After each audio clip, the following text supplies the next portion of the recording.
Hey everybody, welcome back. You're doing absolutely fantastic.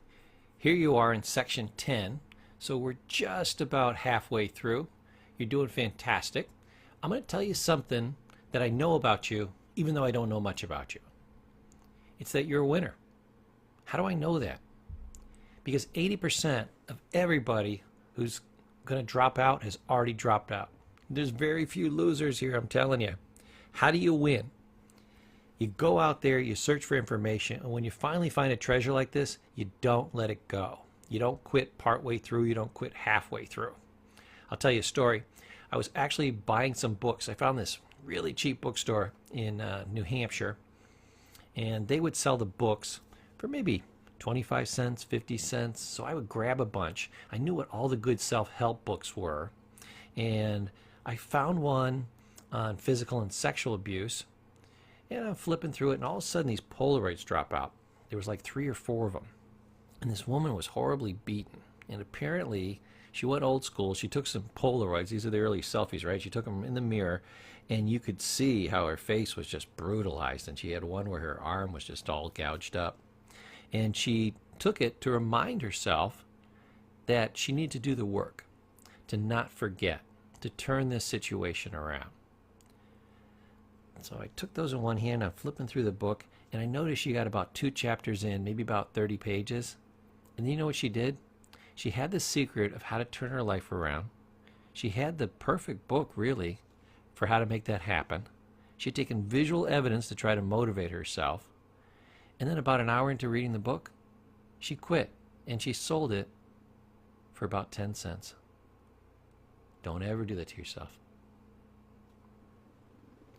Okay, speaking of which, this is a very sensitive section, so I hope I don't say anything that makes anybody feel discomforted, or as if I'm taking this lightly. This is a very sensitive area. A lot of people are the way they are, do the things they do, that's the name of the course, right? Because they have old wounds. They have a history. And the first thing I want to tell you is that people falsely associate with their history and their old wounds. That woman who was brutalized, she is not her wounds. That is something that happened to her. She can move on, she can start her life again, and she doesn't have to carry it forward. And I'm going to tell you, the vast majority of people don't. But there's a certain population that they say, oh, I paid such a high price for this. It cost me so much. Hear the words price, cost? We think when things have a price or a cost that they have value. No, a beating does not have a value. A rape does not have a value. It has 0 value. Please don't be offended by that, but it has 0 value. If I went out on the street and said, I'm going to sell you a rape or a beating, how much would you pay me for it? I guarantee you nobody would pay you for it. They'd pay you to get the hell away from them. But it's not worth $1. Your pain, horrible as it may sound to some of you, has absolutely 0 street value. It has no value whatsoever. Drop it. Let it go. I'll tell you a story. I was at my, what they call a culminating experience. When you get your master's, or sometimes when you get your bachelor's, you'll have a last set of classes. I was going to Norwich University, and we're spending the last literally 2 days, 48 hours there, and we're doing a set of classes. And on the second day, we're just kind of doing a round table, and we're going around. We want to talk about, why we did our master's program and what we wanted to achieve with it and why it was valuable and, kind of our lifetime plan, our 5-year plan, and what we're going to do with it. Well, when it got around to this older lady, I was fascinated because I'm like, why is she so old and she's doing this course? She was like 60, 62, but let's call it 60. I'm like, she's only got, 3 to 5 years to use this, unless she's going to go into her retirement years. She's never going to get her money back for it. Maybe she just did it because she's fascinated by the subject. I don't know. So I'm perking my ears up.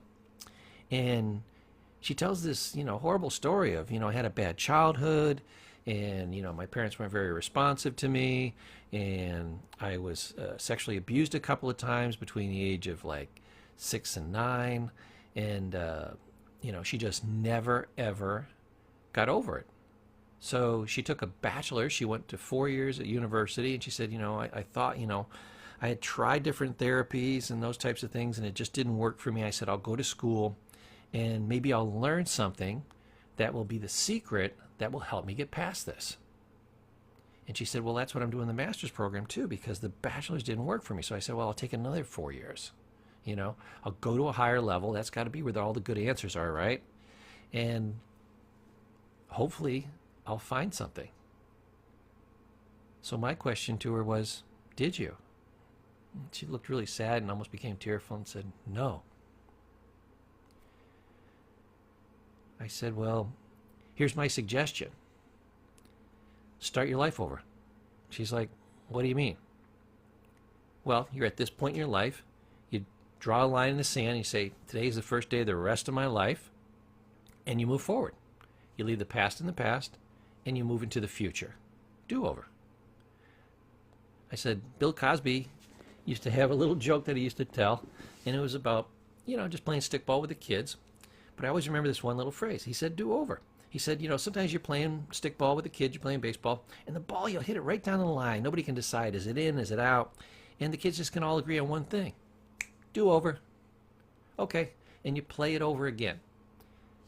He said, I think a lot of people in life deserve a do-over. I think you deserve one. So you got to say to yourself, do over and start your life fresh. There was the first half, this is the second half, and here we go. She's like, oh, you can't do that. I said, no, you don't understand. It's absolutely doable. She's like, absolutely not. You can't do that. I'm like, no, sweetheart, you don't understand. It's absolutely doable. I'm not asking if a person can do it. Millions of people have done it. I've done it. I'm not asking you if it's doable. I'm asking you to join us. I'm asking you if you'll do it. Oh, you can't do that. Well, I didn't make the sale that day, but hopefully I planted a seed, and later she'll realize that is actually at the core of everybody who gets better. I don't care what therapy style you use, you have to start over. I'm going to tell you a phrase that a patient gave to me. I said, what's the best thing that you ever learned when you were in the intensive outpatient program with me? He said, I think you said it, but it might have been somebody else, Mr. Paul. But somebody said it. And they said, the past isn't getting any better. Because I thought I was going to come here and somehow I was going to hear something, learn something, you were going to say something, and my past was going to be healed. But I didn't realize the most fundamental truth of all. Yesterday's not getting any better. The past never changes. Matter of fact, I read a phrase that said, the past is the perfect preservative. It never changes. There was even a little biblical quote. This power is denied even unto God, the ability to change the past. You can't change it. That's not my law. That's life's law. So all you can do is move on. And every successful person has moved on. Nobody has healed their past. That's a bunch of pop culture BS. That's all it is. It's rubbish. So, what am I trying to tell you here? That a lot of people get locked into this mold. They falsely associate with their history and their old wounds. But the past is the past. You are not your wounds. Your wounds were done to you. You did not cause these things. I never saw anybody that came into my office and said, Paul, I have a horrible history of physical abuse. Yes, Mr. Paul, I beat myself every single day. And I have a history of rape. I raped myself 3 or 4 times. It was horrible. I still can't get over it. What? Of course not. You don't do these things to yourself. These were done to you. They are not part of you.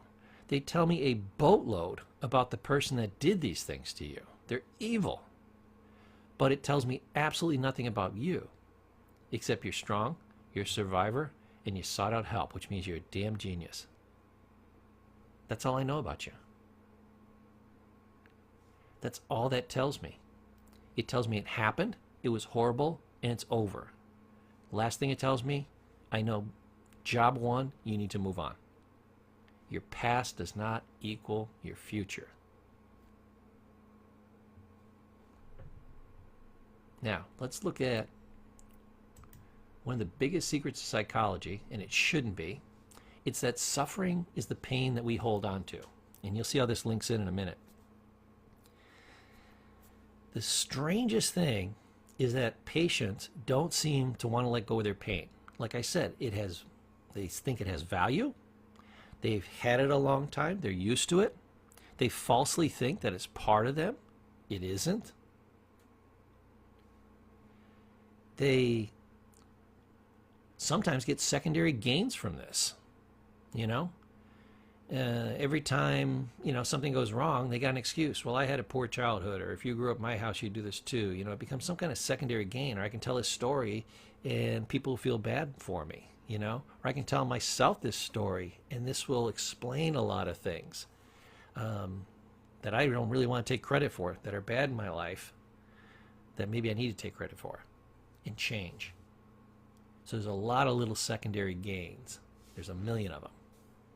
I don't know what it is for you or the person that you're thinking of.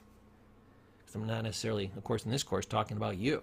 We're trying to figure out why do people do the things they do. Could be you, could be somebody else. So suffering is the pain that we hold on to. So I told a patient, I said, suffering is like a hot potato. If I throw a hot potato to you and you catch it, what causes the suffering? He said, well, potato's really hot. No. What causes the long-term suffering when I toss you the hot potato? If you wanted to cause long-term suffering with a hot potato in your hand, what would you do? He said, that's easy, Mr. Paul. Just hold on to it. Yeah. Matter of fact, even after a while, it would cool off, wouldn't it? Yeah. So you'd have to reheat the potato, right? If you wanted real long-term suffering, make it last year after year after year. Yeah. So what would you do? So I don't know, Mr. Paul. I guess I'd microwave it and put it back in my hand. Yeah, you'd recharge it, literally. How do we recharge a painful memory? By thinking about it over and over and over again. By rehearsing it in our mind. By playing the tapes over and over in our head. By making it big and bold and bright and emotionally intense. Otherwise, these things fade over time. He said, geez, I never thought of it that way, Mr. Paul. I said, let's go to the most important part. If you wanted the potato to stop burning your hand, how do you solve it? He said, oh, that's easy. Just let go. I said, yeah. Easy to say, a little hard to do, but it's kind of like meditating. It's not that hard a mental trick, but you just got to kind of you got to tune it in, find the right frequency. So it's not hard. It might take you a few days or a couple of weeks, but you'll tune it in, you'll figure out how to let it go, and that'll be the end of it. All suffering, I don't care if it's anxiety, depression, bad childhood, whatever it is, suffering, mental pain and anguish is the pain that we hold on to. Solution, let it go. Now, here's a good technique for kind of understanding this at a little deeper level and also how to let it go. There are two times that don't exist. The first one is the past. People that are trapped in the past have the illusion that the past actually exists, that it has power in the present. It doesn't. It's the past. If I said, show me one thing from your past, you couldn't. Because everything that's now exists in the now. You could even go grab me an antique and say, oh, here's something from the past. I said, no. In the past, it would have been brand new. Why are you showing me this old piece of crap? In the past, it was brand new. So to show me the past in the present, you'd have to show me this brand new piece. You can't show me an antique. That's an old piece of crap in the present. That's not a piece of the past. It went through the past, but it's not in the past. It's not the past. Get it? Your memories started in the past. You've refreshed them, recharged them, you reheated them in the microwave, but they're from the past. And the past is an illusion. It's a story in your head about something that happened. And it doesn't exist. It existed at the time. It does not exist now, except as a memory, as a story in your head. Goal, let it go. Here's the other way people torture themselves. With another time that doesn't exist. It's called the future. They worry about things. They predict things being the same. They worry that things are never going to get better. They do all these things. The past and the future don't exist. We need to let them go. And let me show you why. Let me show you what exists in the past and the future that's causing you pain in the present. Now again, these are illusions, but it's a pretty good illusion because you're creating it. So you can dig into your past, find old pain, and just pour it out around you and roll around in it. You can do the same thing with guilt, regret, failure, anything from your history, all your old disappointments, and just feel god awful. You can choose to do that. It's a mental skill you have, and you can choose to do. You can take images from the future. Imaginings is what they are. They don't even exist. And you can pour those scenarios, those fake stories, all over yourself and have worry, anxiety, fear, failure, disappointment, all kinds of sense of loss. You know, people even worry about aging, all these types of things, and ruin your now. So mentally, you're grabbing things from the past and imagine things from the future, pouring them on your now, and just destroying your life. Your brain can actually do this because it has a mental mechanism. You're supposed to use it for good. This is using it for evil. You're supposed to be able to look into the past, find wonderful times that could make you feel good just thinking about them in the now, and enjoy them again. Wonderful. You can also remember times when you didn't do things so well in the past, remember how to do them better, and make your now and your future better by using these skills and being proactive. So that's great. You can also remember all your talents and use them in the now to make your now and your future better. You can use your ability to look into the future to see a brighter future, feel more optimistic about it, see things working out, so you have comfort and security in your now. You can also think about potential problems. Be proactive, solve them, and then feel good now that you can solve them and not have to have them now and not have to have them in your future. That's how you're supposed to use it. The brain is a tool. It's a dumb animal. You tell it to use it the wrong way, it says, yes, sir, yes, ma'am, I'll get right on that. And it very dutifully does that. And you get the problems that you see here in this slide. If you say, no, I want to use it the second way Mr. Paul was talking about, it says, yes, sir, yes, ma'am, I'll get right on that. And it helps you, helps you, helps you. And your now and your future gets so much better. You have to decide how you want to use your tools, your gifts. Remember, the brain is a simple tool. It's like a hammer. It doesn't care if you take that hammer. The hammer does not care if you grab it and use it to beat yourself over the head and destroy your life, up to and including killing yourself. The hammer will never bitch, whine, or complain, or object. It just does what it does. Or you can take that hammer and you can build the home of your dreams. The hammer doesn't care. Your brain doesn't care. Be very careful what you ask your brain to do. That's your lesson for today, and I'll see you in the next section.